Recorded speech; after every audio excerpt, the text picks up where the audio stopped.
Pada jejak yang diukirnya, Cokro Aminoto membangun pondasi yang kuat, menghantarkan bangsa ini pada cahaya kemerdekaan. Ia menancapkan pilar yang kokoh di tengah badai penjajahan, menaburkan benih nasionalisme yang tumbuh menjadi pohon kebebasan. Soekarno yang kelak menjadi presiden pertama Republik Indonesia pernah mondok dan belajar di rumahnya. Ia menginspirasi Agus Salim sehingga menjadi diplomat ternama yang diakui dunia, menggugah Ki Hajar Dewantara mendirikan Taman Siswa yang kelak menjadi salah satu organisasi pendidikan yang berpengaruh di Indonesia, mengilhami Sultan Syahrir, seorang intelektual, politikus dan negarawan yang kelak menjadi Perdana Menteri pertama Indonesia. Di Batavia, Muhammad Hatta pernah belajar di sekolah yang didirikan olehnya. Alimin Prawiro Dirjo, Buya Hamka, Kiai Haji Mas Mansur pernah sama-sama belajar dengannya. Bahkan Tan Malaka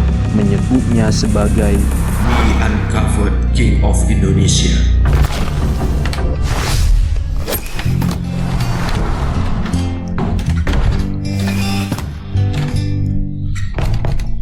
Host Cokro Aminoto, di hati sanubari yang teguh, perjuangannya mewarnai sejarah dengan kebijaksanaan dan keberanian, seperti cahaya yang memancar di tengah gelapnya kebingungan zaman. Ia hadir dengan hati yang tulus dan visi yang jernih, merangkul masa depan dengan penuh pengorbanan dan kesetiaan pada negeri.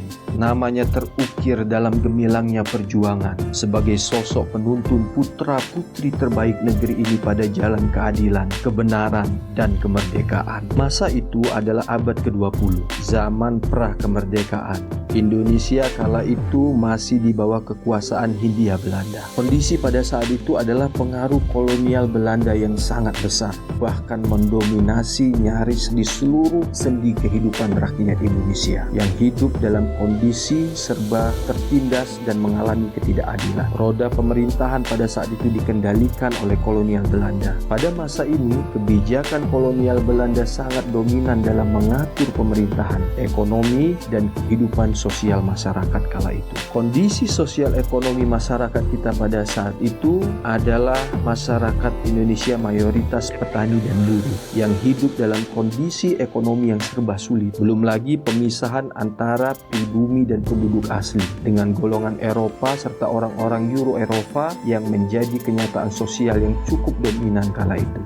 Di tengah penindasan kolonial Belanda kala itu, mulai tumbuh kebangkitan nasional di Indonesia. Cokro Aminoto, ia salah satu tokoh yang sangat berpengaruh yang kemudian namanya tercatat dalam lembaran sejarah sebagai salah satu pahlawan kemerdekaan Indonesia. Ia menyebarkan pemikiran nasionalis dan perjuangan politik untuk kemerdekaan Indonesia. Dalam gerakan sosial dan politik, Cokro Aminoto adalah salah satu pemimpin dari Syarikat Islam atau SI, organisasi yang berjuang untuk hak-hak ekonomi dan politik bagi pribumi, terutama kaum buruh. Syarikat Islam saat itu menjadi salah satu organisasi politik terbesar di Hindia Belanda dan menjadi salah satu gerakan yang amat penting kala itu. Di bawah kepemimpinan Cokro Aminoto dan tokoh-tokoh lainnya, muncul gerakan perlawanan terhadap penjajahan Belanda yang semakin merajalela kala itu. Meskipun mereka harus menghadapi upaya-upaya seperti seringkali mendapatkan intimidasi dengan tindakan represi,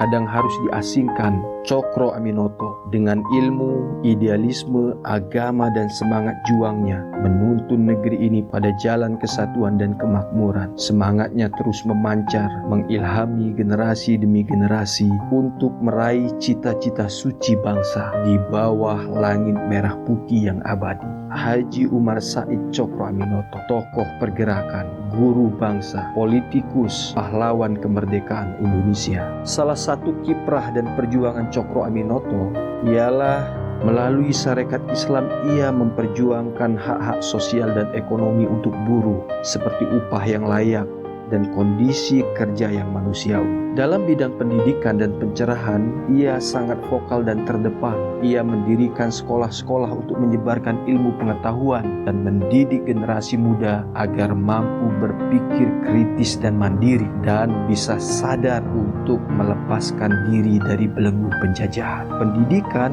dianggap oleh Cokro Aminoto sebagai pondasi yang sangat penting untuk membangun bangsa yang merdeka dan berdaulat. Dalam perjuangan politik dan kemerdekaan, ia merupakan tokoh politik dan pahlawan kemerdekaan. Cokro Aminoto aktif dalam memperjuangkan kemerdekaan Indonesia dari belenggu penjajahan Belanda. Komitmennya tinggi terhadap identitas nasional. Ia mendorong semangat persatuan di antara berbagai suku, agama, serta membangun kesadaran akan kebangsaan yang bersifat inklusif dan progresif. Selain sebagai pemimpin politik dan sosial, Cokro Aminoto dikenal dengan kesetiaannya pada nilai-nilai kemanusiaan. Ia menjunjung tinggi prinsip keadilan, kebebasan, dan persamaan dalam masyarakat, serta menentang segala bentuk diskriminasi dan penindasan. Nah saudaraku, secara keseluruhan, Haji Umar Cokro Aminoto ini adalah sosok yang tidak hanya berperan penting dalam perjuangan politik Indonesia untuk meraih kemerdekaan, tetapi dia juga membentuk fondasi moral dan sosial bagi bangsa Indonesia. Dedikasinya dalam memperjuangkan hak-hak rakyat dan menggalang persatuan bangsa telah meninggalkan warisan yang terus menginspirasi gerakan setelah. Nah saudaraku, saat ini kita berada di abad ke-21,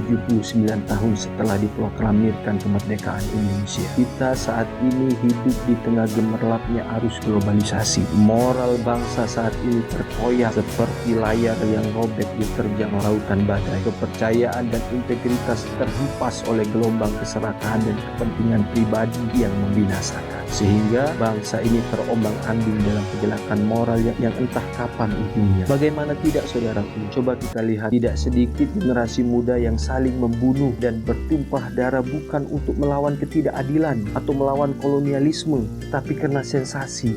Berapa banyak pemuda yang hancur masa kini dan masa depannya karena narkoba.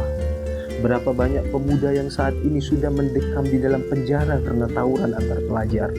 Berapa banyak anak gadis di negeri ini yang harus berjuang di dunia malam untuk bertahan hidup menjual harga diri. Berapa banyak orang yang rela telanjang di depan kamera demi rupiah. Berapa banyak orang yang demi konten di media sosial harus membuat tontonan yang tidak bermoral dan tercela hanya demi mengikuti trendy, ingin cepat terkenal dan viral. Orang tidak malu mempertontonkan perseteruan antara seorang putri dengan ibundanya. Orang tidak malu merayakan perceraian dalam keluarga dengan pesta yang megah. Berapa banyak orang yang memamerkan harta, rumah megah dan kendaraan mewah, mungkin dengan tujuan untuk memotivasi, tapi justru tidak sedikit malah menyakiti hati orang miskin lagi papa, mempertontonkan kesenjangan ekonomi, keserakahan dan ketidakadilan. Belum lagi persoalan moral para politikus dan pejabat bangsa yang telah menjadi puing-puing reruntuhan ambisi yang rakus. Mereka menjual keadilan dan mengkhianati amanah rakyat demi kepentingan pribadi dan keluarga. Di tengah derasnya arus materialisme, integritas hari ini hancur berantakan seperti benteng yang runtuh di hadapan godaan korupsi dan keserakahan. Bangsa ini terperangkap dalam siklus ketidakpercayaan, dikhianati oleh para pemimpin yang seharusnya menjaga kebenaran dan keadilan. Berapa banyak para menteri, anggota DPR, jaksa, hakim, dan penyelenggara negara yang telah mendekam di dalam penjara karena kasus korupsi yang merajalela. Kini jabatan politik dan ketatanegaraan bukan lagi tentang profesionalisme, bukan lagi tentang kompetensi, kiprah, kontribusi, pemikiran, etika dan moral, tetapi tentang siapa yang viral dan banyak uang. Pragmatisme telah mengubur cita-cita pendiri negeri yang luhur. Nah saudaraku, ini kita sampai pada suatu pertanyaan. Apakah kondisi ini bisa diperbaiki, bisa diluruskan, dan dilanjutkan sebagaimana cita-cita luhur para pendiri bangsa? Yes, jawabannya tentu saja bisa. Salah satunya adalah dengan menghayati hikmah-hikmah dari perjuangan Cokro Aminoto. Generasi muda Indonesia dapat mengambil inspirasi dan pelajaran yang berarti untuk menjadi pelaku perubahan yang positif dalam membangun masa depan yang lebih baik bagi bangsa dan negara, dan tidak lupa akan sejarah bangsanya. Kita butuh sosok-sosok Tan Malaka masa kini. Kita butuh Agus Salim era modern, Cokro Aminoto, Ki Hajar Dewantara, Soekarno, Hatta, Syahrir, Cut Nyak, Kartini, Sudirman, Ahmad Dahlan, Hasyim Asyari masa kini. Siapa mereka? Itu bisa lahir di antara kita. Kita perlu mereka semua di era modern ini. Sosoknya bisa lahir dari kualitas pendidikan yang baik, dari forum-forum diskusi, seminar, serta di forum-forum pendidikan yang berkualitas dan mencerahkan. Di era yang serba dinamis seperti sekarang ini, bangsa ini tetap membutuhkan pahlawan-pahlawan baru yang membawa semangat kebangkitan nasional, mengarahkan Indonesia menuju masa depan yang lebih cerah dan bermartabat.